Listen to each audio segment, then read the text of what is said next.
Be sure to check the timestamps in the description to easily navigate the video.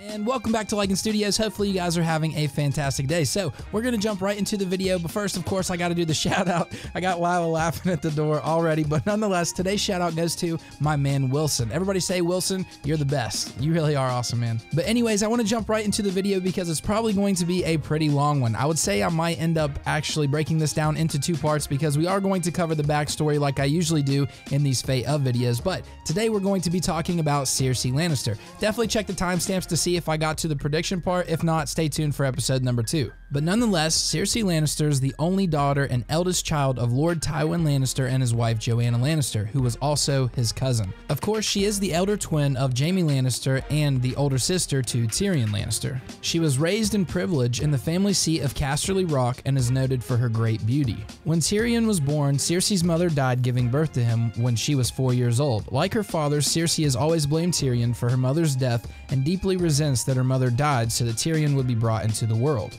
And you guys know that that plays a huge role in what happens. At the age of 15, Cersei and her friend visited Maggie, a woods witch and reputed fortune teller dwelling in a hut deep in a forest close to Casterly Rock. This is a very important piece because it does tell about the Valonqar prophecy in the book, which kind of leads people to believe that Jaime will kill her in the end, but it also says that she will only have 3 kids, that they will basically not be the kings, they'll be Jaime's, and also that a more beautiful queen will cast her down. We'll definitely be using this for the prediction part. So after the end of the Civil War, or Robert's Rebellion, basically Cersei managed to marry him, thanks to her father's last-minute alliance. She was only 19 when she married Robert and became the queen. At first, she was infatuated with the handsome Robert, but their love began to wane when he called her Lyanna on their wedding night. Nevertheless, she bore Robert a son who died shortly after his birth. In time, Cersei's feelings for Robert turned to hatred, and she returned to her brother as a result. Her 3 children, Joffrey, Marcella, and Tommen, are officially Robert's, but in reality are the products of her incestuous relationship with Jaime, her twin brother. After the death of Jon Arryn is where we pick up the story of Game of Thrones. Basically, he was the hand of the king, and we already noticed that Cersei and Jaime together are acting kind of shady. It begins really early on painting this picture that Cersei is evil. With King Robert deciding to travel to Winterfell, she accompanies him. And I'm sure you guys know the importance of this first visit. So this is where she is impressed with Sansa and basically wants Joffrey to marry her. This is also where Bran catches her and Jaime, having sex, and then he is pushed out the window of the tower. Like I said before, we do begin to see pretty early on how ruthless and evil she is. But another great importance is that we do see how much she loves her children. We do see the incident involving Arya, the Wolf, Sansa, and Joffrey, and we basically see how Cersei doesn't stop until Robert gives the order to have the direwolf killed. Shortly after the incident, she's talking to Joffrey about what he would do if he was the king and how he would control the North and the Starks. This is kind of where we see how clever and cunning she is as well, because she basically tells him that he needs to be more clever because what he wants to do will not work. They basically show us very early on what type of character Cersei is and how hard she is playing the Game of Thrones. I honestly think, in my own opinion, up until just recently, where maybe Danny could possibly make a good argument for it, Cersei has been playing the Game of Thrones the hardest for sure. I mean, she is the one that says, in the Game of Thrones, you win or you die, which, Ned Stark pretty much finds out. Where it starts to get pretty interesting, though, is where Cersei obviously did have Ned arrested and pretty much betrayed by Peter Baelish. However, she definitely did not want her son to kill him. This is kind of where he starts to take his own path, which also domino effects into the war between the Lannister and the Stark armies. So now we'll kind of just talk about a little bit of a summary of events that happens during the war. So of course we have Stannis sending copies of a letter detailing Cersei's incestuous relationship with Jaime to pretty much all of the High Lords throughout the kingdom. We have Tyrion coming back to serve as Hand of the King and pretty much clashing with Cersei the whole time. We have another incestuous relationship between Cersei and Lancel while Jaime is gone. One of the most important things that happens is actually this is where she begins to build up her supply of wildfire. This is also where Myrcella leaves and she basically blames Tyrion for it, and basically that along with some other things, leads to her trying to have Tyrion killed during the battle. After the Battle of the Blackwater, this is where we learn that the Tyrells are now on their side and that she actually is okay with Joffrey basically getting rid of Sansa and marrying Marjorie. Of course, this all ends up going downhill when basically Marjorie ends up being able to kind of control Joffrey better than Cersei can, as well as Tywin promising Cersei to Loras to secure the Reach. So then at the beginning of season 4, this is kind of where her and Qyburn become close, which he's a very important follower of Cersei's. He ends up making Jaime the golden prosthetic, which really pleases Cersei because she's pretty much disgusted by the stump. The next important thing in season 4 that happens would have to be the death of Joffrey. Obviously, she thinks that it was Tyrion and Sansa, so she has Tyrion arrested, and then bangs Jaime right beside the death of her son. Kinda weird, and definitely not right. I think looking back on it, this may be one of those moments where it starts to kind of pivot Jaime and Cersei from one another.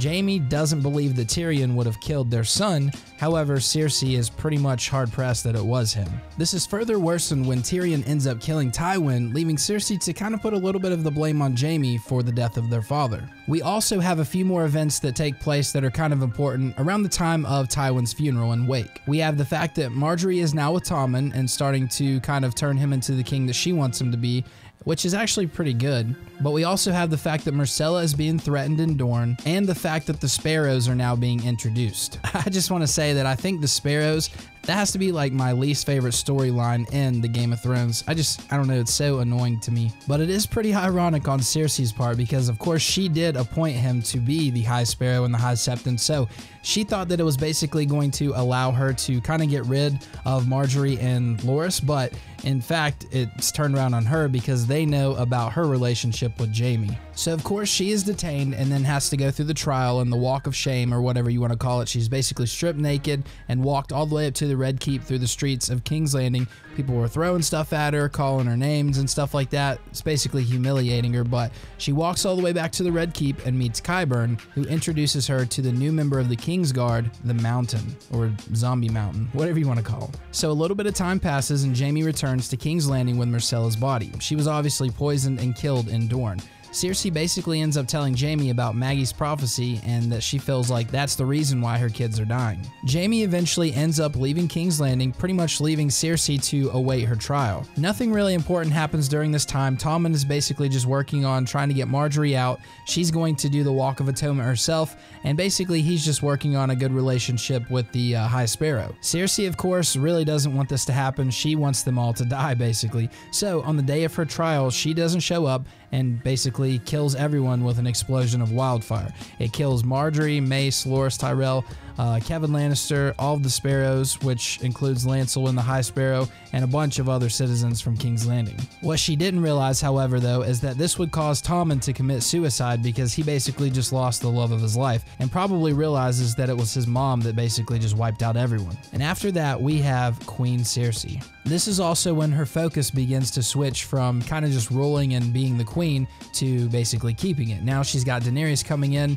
and joining up with the North and stuff like that. She knows they have dragons, so this is where she starts kind of preparing for what lies ahead. Speaking of alliances and stuff, this is basically when she decides to align herself with Euron Greyjoy. He returned to the capital with Ellaria and her daughter, basically the ones who poisoned Myrcella. In recognition of Euron's gesture of good faith, Cersei agrees to marry him, but only after the war is won. The next important thing that happens after the siege of Highgarden is that she ends up paying off the debt to the Iron Bank, which then she asks for more loans to hire the Golden Company and to further her efforts in the war. Next up, we have the summit meeting at the Dragon Pit, which by this time we already know that Cersei is pregnant with Jaime's child once again, which is kind of interesting because the prophecy said 3 children and this would be the 4th. I kind of do have a couple theories on it that we're definitely going to touch on. But anyways, you guys pretty much know what goes down at the Dragon Pit. Basically, they show Cersei a white and she decides that she will help them, but only if Jon and the Northern Army stay out of what's going on between Daenerys and Cersei. Of course, Jon has already pledged loyalty to Daenerys, which he tells, and you know, the Lannisters are kind of pissed, even Tyrion a little bit, and Cersei storms off. Tyrion ends up following her, talking to her, finds out that she's pregnant, and then somehow basically Cersei comes back and says that she will help them. So a lot of people are thinking that Tyrion kind of made some type of deal right here. I don't feel like anything really went down. I think it's just one of those things that she was thinking about her kid and maybe how she wants it to live, and now she just decided to help him. But you never know, Tyrion could be bad. Interesting enough though, if she did gain Tyrion's, loyalty or something somehow right here, I think she basically just traded Tyrion for Jaime, because after that she obviously decides that she's not going to help them, but Jaime ends up riding off. Everybody thinks that Jaime will end up at Winterfell though, so could you really see Tyrion betraying Jaime? I really don't see it happening. I think people look into this a little bit too much. Especially, I don't think Tyrion would work with Cersei in any way, shape, or form, and then Cersei ends up telling Jaime that she basically told Tyrion that she was pregnant just so he would believe her. So meanwhile, we have Euron going after the Golden Company, we have Jaime riding off to Winterfell, we think, and we have Cersei basically just chilling out, waiting to basically kill whoever's left. And that pretty much catches us up to where we're going to begin Season 8. I do believe I'm going to break this down into 2 parts, but we will talk about a few things real quick. Number 1, I think Cersei will die. The fate of Cersei is going to be her death. I'm not too sure how yet, but I definitely think she's going to die. Number 2, I do not feel like her baby will live. She will either have a miscarriage, which I think would be the cleanest and easiest way for that to happen, or I have this really crazy theory that I want to talk to you guys about in the next video for part 2. As always, definitely let me know what you guys think is going to go down with Cersei, and I'll be featuring some of those in the next video. Hopefully you guys aren't too mad that we didn't get into the predictions, but the same thing has happened a couple different times, so I think you guys know how these videos work by now. But nonetheless, this has been Lycan Studios. Hopefully you enjoyed. We'll see you in that next one, part 2, coming out tomorrow. Peace.